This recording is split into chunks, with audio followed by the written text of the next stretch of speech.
You can play Geometry Dash on your PC, your phone, but what about this? This is Geometry Dash running on the ardubo. Basically a tiny Game Boy that's about the size of an onion. And Seed Studio challenged me to make my own game for it, but there are just a few problems. I've never made a game for a console before, and I'll be using Scratch, a block code gaming engine made for kids. But the ardubo runs on C++, so I have to try to use block code as a normal programming language. And if that wasn't crazy enough, I was only giving myself 24 hours to do it. So to pull this off, I need to make art, movement, obstacles, and sound effects. So I opened my pixel art editor, created this canvas the size of an ardubo, started working on the art.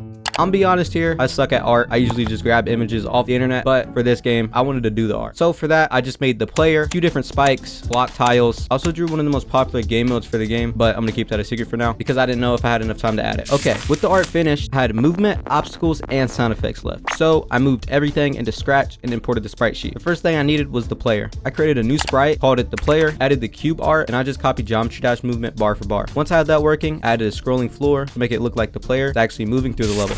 At this point, I was a couple hours into the challenge and was pretty happy with my work. So I decided to take a break for now and finish the gameplay later. Hey, listen! Okay, it's 5 and I want to start working on the obstacles. But before I could even start, I noticed a small problem that was really bugging me. Whenever the player landed, it would sometimes keep rotating instead of snapping flat onto the ground. So before doing anything else, I fixed the rotation and made sure the player always landed correctly. Now that that was fixed, I could finally start working on the obstacles. Added a tile sprite and added a couple costumes and spawned one in the level as a test. But with that done, it brought me to my next problem.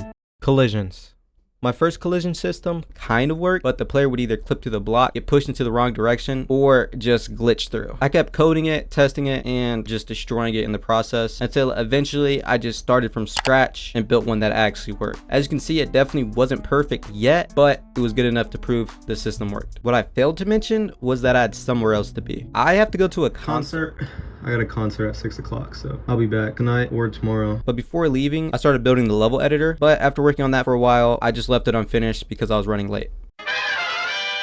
Okay, I'm back. It's basically 1 in the morning and I finished coding the tile builder. As you can tell, I was tired, but now you can finally place everything into the level. I started placing platforms, tested some jump, and made sure the spikes would actually render in properly. I also gave the spikes a slightly smaller hitbox than what their actual sprite was, so the game would be a lot easier to play. I didn't know what I was going for while I was building the editor, but when I got around like 70% of what I wanted finished, it was already extremely late, so I saved the project and decided to head to bed.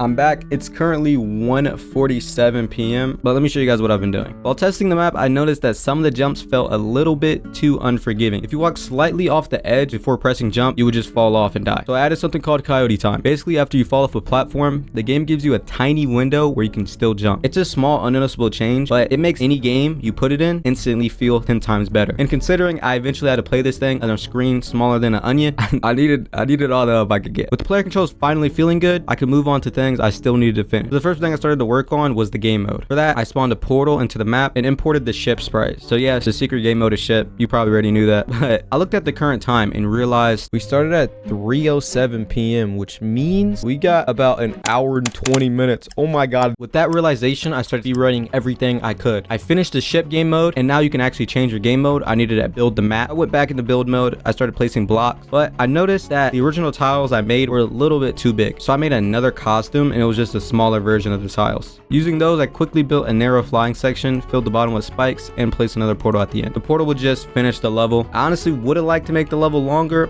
but I was running out of time, so this had to be the ending. Once the level was playable from beginning to end, I realized I didn't have a start screen. So I had to speedrun the entire menu, added a button to start the game, and made it restart when the player died. And with the menu finished, there was one major visual feature left, the scrolling background. Geometry Dash has a moving background behind the level, and without it, my game looked extremely empty. I opened my pixel art app again and started drawing something that vaguely looked like Geometry Dash. This looks very weird. My first version didn't look right, so I filled it back in and tried again with larger shape. It looked a lot closer to what it actually looks like in Geometry Dash, but it's still ugly. Then I imported it into Scratch and then placed them beside each other so I can make an endless scrolling background like the floors. I also made the back layer half the speed of the floor, creating a small parallax effect. By the time the background was finished, I had exactly 33 minutes left, and I still needed sound effects.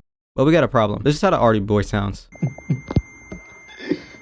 At the time, I thought it was a good idea to add this.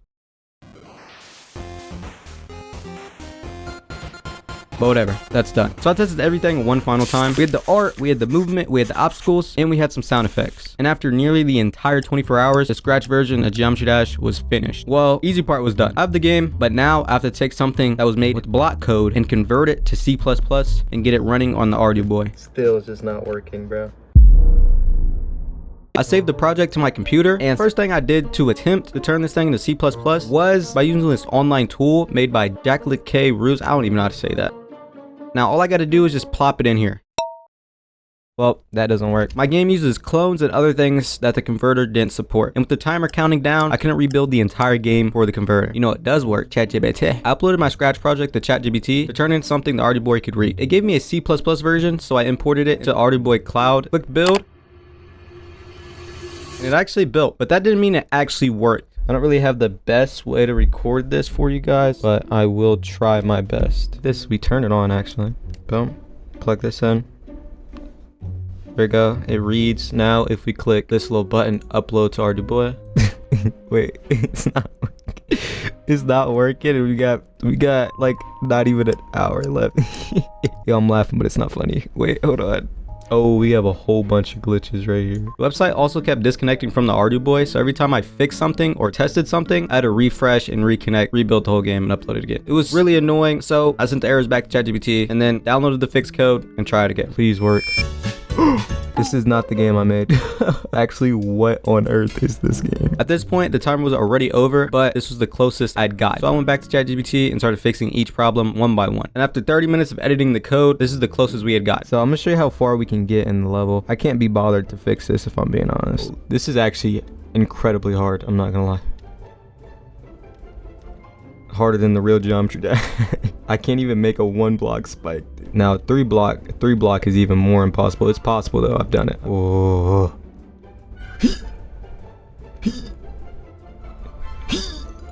Bro, don't make me mad.